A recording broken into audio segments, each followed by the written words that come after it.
환경재단의 최희열 대표 모셨습니다. 어서 오십시오. 네, 안녕하세요. 네, 고생 많으셨습니다. 뭐 고생 안 했습니다. 제가 33년간 환경운동을 하면서 한 번도 쉬지 않고 현장을 다녔기 때문에 예.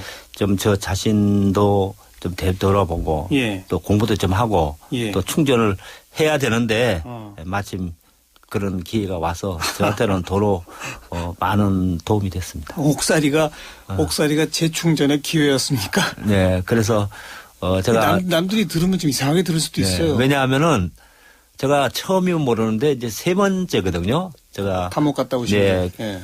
75년에 긴급조치 구호로 살고 그다음에 79년에 YWC 위장결혼 사건으로 살고 그때는 이번 세 이제 번째 민주화운동 하실 때. 그렇죠. 두 예. 차례 이제 민주화운동 하다가 이제 감옥에 갔는데요. 그때하고 감옥의 환경이 너무 달라졌어요. 좋아졌어요? 예. 우선 그때는 책을 뭐 10권 이상 볼 수 없는 거 말고는 아무것도 할 수가 없었는데 예. 지금은 신문도 마음대로 보고 잡지 보고 그래요. 또 방 안에 TV 있어가지고 편집된 TV지만 일단 TV도 보고요. 예. 그리고 글도 쓸 수 있고 예. 뭐 책도 뭐 무제한 볼 수 있고 어허. 그래서 저한테는 집중적으로 공부하고 운동하고 또 제가 이때까지 살아온 것에 대해서 좀 자성도 하고 살만 하셨네요. 예, 살만 있습니다. 근데 아까 말한 75년 그 긴급조치 위반 사건. 네. 재심해서 다 무죄 확정 받으셨죠? 제가 거기 있으면서 또 재판을 받았어요. 작년 4월 29일 날 제가 출정을 해서 재심에서 검사가 무죄 구형을 하고 네. 재판장이 또 무죄 선고를 하면서요. 예. 과거에 잘못된 재판에 대해서 사과한다고 예. 그렇게 또 얘기를 그리고 듣고. 79년 그 YWC 위장결혼 사건도 재심 지금 신청 지금 그 신청해서 지금 네. 진행 중입니다. 진행 중이고 네네. 아직 판결은 안 났고. 네네. 요번 것도 재심하실랍니까? 신청하실랍니까? 하죠. 하실 하는데 거예요? 지금 이제 어떻든 또 두 번째 재판에서 어떻든 뭐 저는 무죄로 확신하니까요. 근데 어쨌든 그 1년 실형을 선고받은 게 뭔가 알선수재를 했다. 이게 유죄가 된 거 아니에요? 네네네. 그러니까 뭐 누구한테 청탁해주고 돈 받으셨어요? 그런 거 전혀 없습니다. 근데 어떻게 유죄가 나옵니까? 그러니까 이제 얘기하려면 긴데요. 아주 짧게 말씀을 짧게만, 드리면은 예.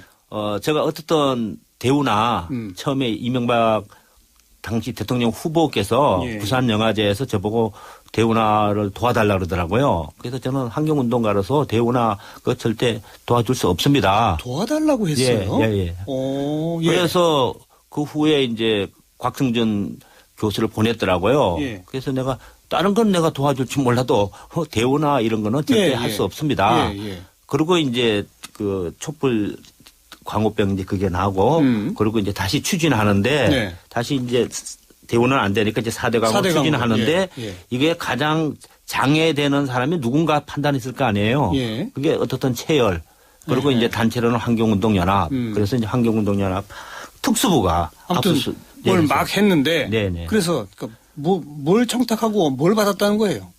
없죠. 그러니까 없었는데 예. 그러니까 이제 알선수재하고 이제 횡령인데 그 당시에 저 통장이 굉장히 많았어요. 왜냐하면 이제 환경운동연합에서 행사를 많이 하면은 예. 통장을 다 계속 개설하는데 그게 채열 이름으로 이제 예, 통장을 예. 개설했는데 예. 그 사람들이 채열이한테 돈이 왔다 갔다 하니까 이게 어떻든 횡령 혐의가 있구나. 예. 그래서 이제 조사를 했는데 예. 그게 안 나오니까 예. 또 다른 걸 내서 업자를 구속을 시켜서 그 사람을 통해서 이제 했는데 어떤 업자예요, 그러니까? 그 사람은 이제 개발하는 업자인데요. 제가 잘 아는 원래 이제 환경 상품을 만드는 사람이에요. 네. 근데 제가 이제 집에 전세를 주고 전세로 살고 있는데 집 주인이 사든지 나가라는 거예요. 예. 그런 경우 많죠. 그래서 당장 어떻게 집이 많아서 그럼 사겠다. 그 살려니까 돈을 주고 저 집을 팔아야 되는데 안 팔리잖아요. 네, 금방. 네. 그래서 돈을 1억 3천만 원을 빌렸어요. 빌려가지고. 사용증을 쓰고. 그리고 돈을 갚았어요. 예. 근데 그게 처음에 무죄가 된 게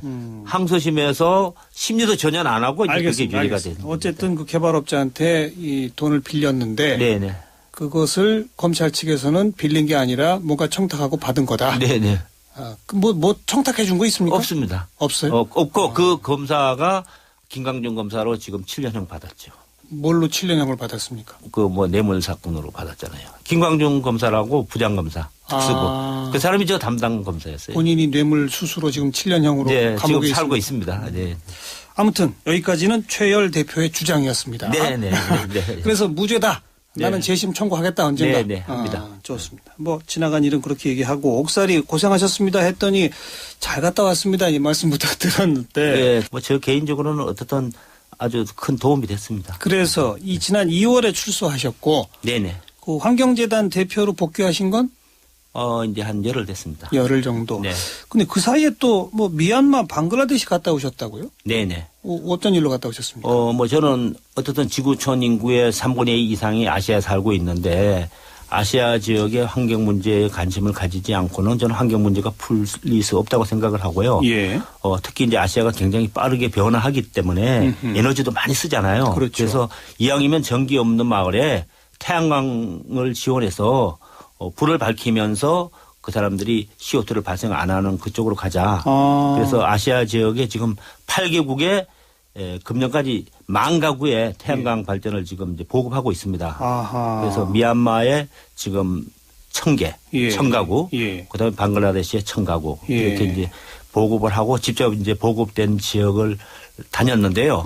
한마디로 그 사람들이 뭐라 하냐면은 그걸 받고 태양광 전등으로 불을 밝히는 걸 보고 너무너무 행복했다. 네. 자기네들이 여러 가지 재난으로 지원도 많이 받았지만 이것만큼 자기네들이 긴장하게 쓴 게 없다. 그리고 저희들이 특히 미얀마는 작년에 아웅산 수치 여사를 제가 만나서 지원하겠다 그래서 이제 간 거거든요. 네, 네. 그래서 이번에 간 마을은 고등학교 3학년 수험생들에게만 500가구를 달아줬어요. 태양광 전등. 네네. 네. 거기 그러니까 원래 전기가 안 들어가는 데죠, 그러니까. 거기는 뭐 거기가 전기가 없고요. 또 전기가 들어와도 비싸서 예, 못 쓰는 사람들이 그렇죠, 좀 많아요. 그렇죠. 예. 근데 거기에 한 그 수험생이 그 3개월밖에 안 달았는데 달기 전에는 성적이 20등이었는데 예. 3개월 동안에 밤에 그 공부를 해가지고 3등이 됐어요. 그리고 다른 학생들도 다 성적이 올랐어요. 대단하네요, 네. 진짜. 그래서 저는 그런 나라에 우리가 뭐 그냥 그렇죠. 지원해 주는 것도 중요하지만 공부를 해서 그 사람들이 좋은 일자리를 구할 수 있는 그 시스템으로 가는데 예. 아주 저는 굉장히 좋은 방법이라고 생각합니다. 즉각적 효과가 나타나는 즉각적으로 나타납니다. 그래서 그 여학생이 자기가 물리학을 공부하고 싶다 그래서 네. 제가 대학을 가면은 우리가 장학금 지원해 주겠다. 1982년에 공해문제연구소를 설립하면서 환경운동을 시작하셨잖아요. 네네. 1982년 지금으로부터 32년 전이고 네. 그때 대한민국에서 환경 얘기하는 사람들은 거의 아예 없었던 시절. 그때 공해라도 배불리 먹고 싶다 그랬죠. 그랬었죠. 예. 그 시절에 환경운동을 시작하셔서 이제는 환경운동의 국제화를 하고 계시군요. 네. 그래서 저는 어떻든 환경 문제는 국경이 없다고 생각을 하거든요. 최근에 중국의 미세먼지라든지 황사라든지 일본의 3.11 후쿠시마 네, 네. 해양 오염 그렇죠. 그걸로 인한 무슨 생선 예. 이렇게 이제 국경이 없어졌으니까 맞아요. 우리만 잘해서는 될 수 없다. 네. 그렇게 생각하고 그래서 중국 미세먼지가 요즘 가장 걱정인데. 걱정이 아니라 우리 생명을 위협하고 있어요. 그러니까요. 그게 1급 발암물질 아닙니까? 이거 어떻게 해야 좋습니까, 이거? 그래서 저는 중국에 자주 가셔야 될 것 자주 같아요. 가요. 중국은 뭐 최근 한 3, 40회 다녀왔는데요. 예, 예. 저는 이제 어쨌든 중국은 일주일에 화력발전소가 2개가 건설되고 있어요. 그러니까요. 지금. 예. 그러니까 그걸 할 수 있는 방법은 중국의 정부의 정책 의지도 중요하지만 예. 중국 국민들의 환경에 대한 의식이 높아져야 됩니다. 당연한 얘기죠. 그럼 높아지려면 중국에도 환경단체가 그런 노력을 해야지 당연한 얘기죠. 정책이 바뀌기 때문에 예. 저희들이 이제 중국에 2000년부터 나무 심기 운동을 했어요. 제가 나무 심기도 하고 초지 조성을 해서 제가 중국 정부의 임학회 이사입니다. 제가 지금 임학회. 임학회 이사예요. 수풀림자 임학회. 네네. 네. 그리고 제가 2000년에 중국에 이제 깐수성이라고 네. 감숙성인데 거기에 나무 심기를 했더니요. 예. 중국 인민일보 대기자가 와가지고 이제 크게 실렸어요. 예. 그러면서 무슨 얘기를 했냐면 한국의 NGO가 우리 대중국에 나무를 심는 이런 거 보고 참 자기네들도 그렇죠. 굉장히 많은 걸 느꼈다. 네, 그래서 네. 저는 우리가 노력하는 것이 중국 사람에게 영향을 주는 거지. 물론이죠. 중국의 나무를 심고 초지 조성하는 건 진짜 아주 부분이거든요. 상징적인 거고 네네. 그걸 통해 중국 인민들이 바뀌어야죠. 바뀌죠. 그래서 저는 그 영향인지 최근에는 네. 중국 정부가 또 지방 정부에서 막 대형 공장 같은 거 지으려고 그러면 네. 못 짓게 중앙정부에서 시위하는 사람들이 많아졌다고 중국의 1년의 시가 수십만 건 되는데요. 네. 거기서 가장 많은 게 환경 분쟁입니다. 그렇죠. 특히 이제 공장 폐수가 나와서 농사짓는데 영향을 주는 맞아요. 거고 맞아요. 그다음에 그 배기가스 그리고 그 유독성 화학 물질 예. 그런 걸 했는데 제가 4년 전에요. 그 흑룡강성에 하루빈을 갔었거든요. 네. 그 하루빈 시장을 만나서 그때 송화강에 벤젠이 오염돼 가지고요. 보름간 그 식수를 공급을 못했어요. 그런데 뭐 보름간 식수 공급 못한 거 뭐 있을 수 있습니다. 예. 뭐 그런 식으로 하는 거 보면 아직은 그 환경 의식이 그렇게 높진 않은 거죠. 네. 어쨌든 그래서 대한민국 환경운동의 선구자에서 이제는 범아시아 환경운동의 네. 일선 주자로. 뭐 그래서 무슨 그린 아시아 프로젝트를 구상 중이시라고요? 예, 프로젝트를 해서 우선 뭐 아시아 지역에 물로 오염돼서 병든 어린이를 위해서 약 한 250개 우물도 팠고요. 네. 그다음에 조금 전에 말씀드렸듯이 태양광도 만개하고 이제 이런 것도 중요하지만 예. 아시아에 영향력 있는 사람들이 노력을 해야 된다. 그래서 아시아에서 골드만상을 받은 사람들이 있어요. 네. 그 사람들을 골드만상이 무슨 상이죠? 미국에서 주는 환경 노벨상이죠. 아. 그 상을 받은 사람이 이제 아시아 지역에 최 대표도 받으셨고. 예, 저는 95년에 받았습니다. 95년에 네. 일찌감치 받으셨네. 그래서 한 20년 됐죠. 그러니까 아시아의 골드만상 받은 사람들이 연대해서. 그 사람들을 제가 환경운동 30주년 행사에 저작년에 초청을 했어요. 네, 네. 그래서 자기 나라의 환경 사안에 대해서 발표를 하고요. 또 작년에는 아시아의 기후변화와 해양 문제에 대해서 하고 네. 그렇게 해서 하는데 저작년에 제가 의장으로 이제 뽑혔어요. 네. 의장으로 뽑혀가지고 활동을 하려고 그러는데 제가 이제 구속이 됐거든요. 그렇군요. 그래서 이번에 이제 그런 부분을 해서 아시아 지역에 환경에 관심을 가지고 있는 전문가들, 그다음에 골드만 수상자들이 중심이 돼서 예. 이제는 좀 정책 제안이라든지 알겠습니다. 중요한 이슈에 대해서 발언을 하자. 이제 아주 그러니까 본격적인 국제화 네, 환경운동에. 예, 그 울타리가 울타리를 넘어야 그 된다는 프로젝트가 거죠. 그린 아시아 프로젝트로군요. 네, 네. 환경운동의 노벨상인 골드만상을 95년에 이미 받으셨는데 네. 이번에 무슨 상을 또 타신다고요? 시에라 클럽이 주는 치코 멘데스 상? 예, 우선 시에라 클럽은 뭡니까? 시에라 클럽은 미국에서 제일 큰 환경단체고요. 네. 역사도 100년 이상이 되고 회원이 60만 명이고요. 네. 지금 미국의 옛날에 그랜드 캐년에다가 댐 만들려고 그랬거든요. 예. 그걸 이제 반대해서 못하게 하고요. 아. 요세미티 국립공원도 개발하려는 거 못하게 하는 미국에서 가장 영향력 있는 환경단체죠.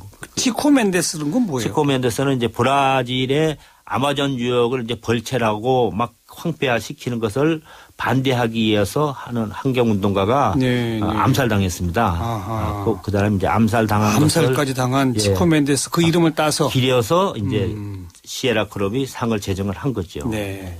이 시에라 클럽의 치코 멘데스 상 수상이 결정된 것은 작년이랍니다.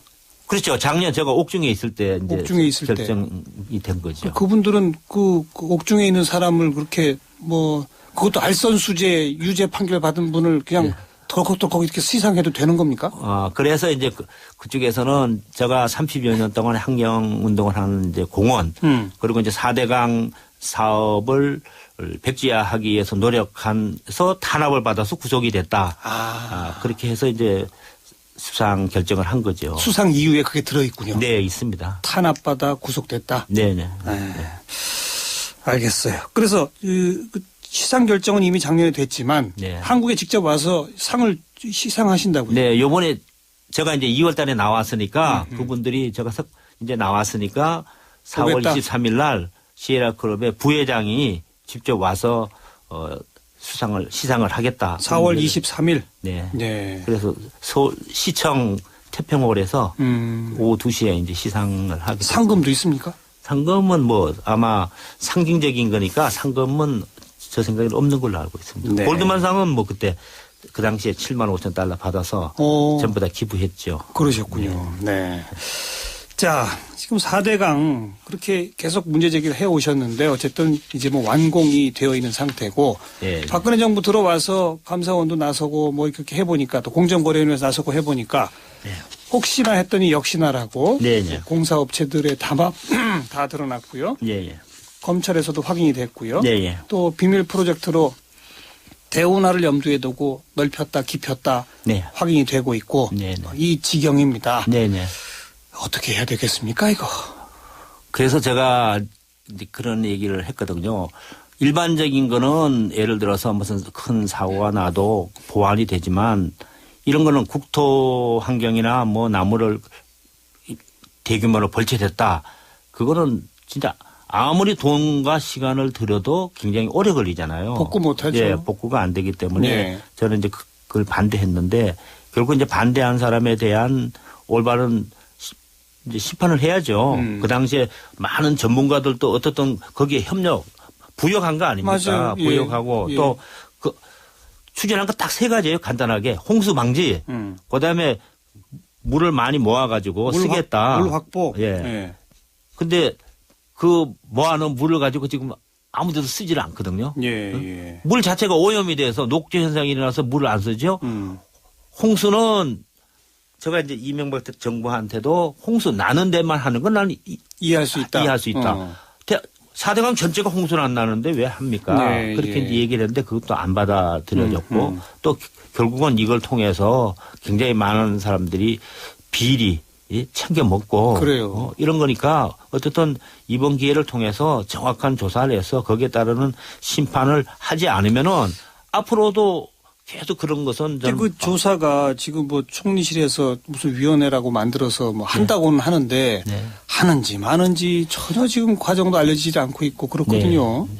그래서 저는 박근혜 정부가 환경 문제 관심을 가지고 특히 4대강에 대해서 올바른 생각을 가진다 그러면은 예. 지금이라도 올바르게 저는 처리해야 된다고 봅니다. 제대로 이걸 하는 게 박근혜 정부 입장에서도 전혀 손해될 게 없잖아요. 그럼요. 전임 정부의 잘못이고 네. 그렇지 않습니까? 네. 그리고 예산이 또 어쨌든 우리나라 역사상 단일 사업으로는 가장 많은 돈이 들어갔는데 단군 이래 최대 사업. 예, 우리나라 국민 1인당 45만 원이 들어간 거거든요. 예. 그래서 저는 뭐 하여튼 결론은 이겁니다. 제가 계속 얘기한 게 흐르는 물을 막아서 더 맑아진 사례는 하나도 없다. 네. 그러니까 철저한 조사를 해서 책임질 사람 책임지고 뭐 이런 것들은 해야 하고요. 그러면 근데 결국은 그다음에 지금 공사가 완료되어 있는 그 보호들 같은 거 네네. 그거 다 다시 허물어야 됩니까? 아니면 조금 더 두고 봐야 됩니까? 저는 뭐 개인적으로 조금 더 두고 보면서 왜냐하면 국민들이 그거에 동의 안 하는 사람도 있는데 물론이죠. 그래서 저는 1, 2년 지나면요 더 명확하게 나타납니다. 예. 나타나면은 어떤 방법으로 다시 허물잖아요. 부작용이, 허물면은 저는 그 중에 한 부분은 그 지역에다가 그거를 허무는 걸 역사적인 네. 유물로 그걸 남겨둬야 된다고 봐요. 예. 그리고 이게 왜 이런 과정을 통해서 됐는지 그것도 하고 그래서 저는 그 밑에 있는 사람에 대한 뭐 처벌이나 심판도 중요하지만 결국은 그걸 추진한 권력. 네. 저는 이명박 대통령에 대한 그걸 해야 된다고 생각을 해요. 책임 추궁을 해야 그럼요. 한다. 그걸 해야죠. 그거는 알겠습니다. 뭐 다른 일반적인 사건하고는 비교가 안 됩니다. 예. 뭐 짧게만 답변해 주세요. 박근혜 정부 요새 규제 완화하면서 그린벨트 자꾸 손대는데 그 점 어떻게 보시는지만. 우리 인간이 하루에 숨 쉬는 공기의 양이요. 10,000리터입니다. 네. 어마어마하게 숨을 많이 쉬는데 그것을 공기를 산소를 만들어내고 그 오염물질을 걸러내는 게 숲이고 그린벨트인데 예. 그걸 완화한다는 건 더 나빠지는 거거든요. 그다음에 그린벨트만이 아니라 이제 여러 규제를 푼다는데 저는 국민의 삶하고 연결되고 환경이나 국민의 건강, 안전, 생명, 인권 예. 이런 거하고 관계되지 않는 거는 저는 가담하게 좀 풀어야 된다고 생각을 해요. 그런데 국민의 건강, 환경, 생명, 안전, 인권 뭐 필요한 때는 안보 네. 이런 부분은 강화할 건 더 강화해야 된다고 생각하거든요. 예. 그런데 지금 만약에 푼다고 생각합시다. 그러면 우리가 지금 중화공업이 70년대, 80년대 그것이 다 건설돼서 예. 산업만 하면 수명이 다 됐어요. 수명이 다 되면 계속 병이 나는 게 그게 결국은 사고거든요. 그렇죠. 그래서 최근에 얼마나 사고가 많이 납니까? 맞아요. 예. 계속 나는데 예. 그거를 풀면은 더 나죠. 더 큰 사고가 나가지고 사람의 인명 피해만이 아니라 경제적인 피해는 훨씬 더 많이 납니다. 그 네. 가장 대표적인 게 인도의 보팔 사고잖아요. 맞아요. 보팔이 터져가지고 자다가 20만 명이 실명했어요. 네. 그러니까 수분하고 접촉하면은 타들어가서 눈이 실명했거든요. 그리고 수만 명이 죽었는데 그런 교훈을 보더라도 우리나라 같이 지금 중화학공업 중심으로 해서 그 많은 공장이 노후화됐는데 그것에 대한 대책을 세워야지. 알겠습니다. 건강, 환경, 안전, 생명, 인권, 안보. 예. 6대 규제는 강화하자. 뭐 다 무조건 강화하는 게 네, 아니라 네, 거기 네. 사안에 따라서 물론이죠. 좀 강화해야 된다고 봅니다. 네. 한 1년쯤 쉬다 오셔서 조금 차분해지셨나 했더니 여전히 또 욕심이 많으시네요. 말씀 들어보니까. 좀 천천히 이제 살라 그럽니다. 전혀 그렇지 않아요. 지금 보니까. 아니. 여전히 과거 속도 그대로신 것 같아요. 예, 아직도 할 일이 많으십니다. 이제는 이제 범아시아권까지 이 환경인식 제고하는데 역시 좀 앞장서서 더 뛰어주시길 부탁을 드리겠습니다. 돌아오는 환경운동가 환경재단의 최열 대표 오늘 고맙습니다. 네.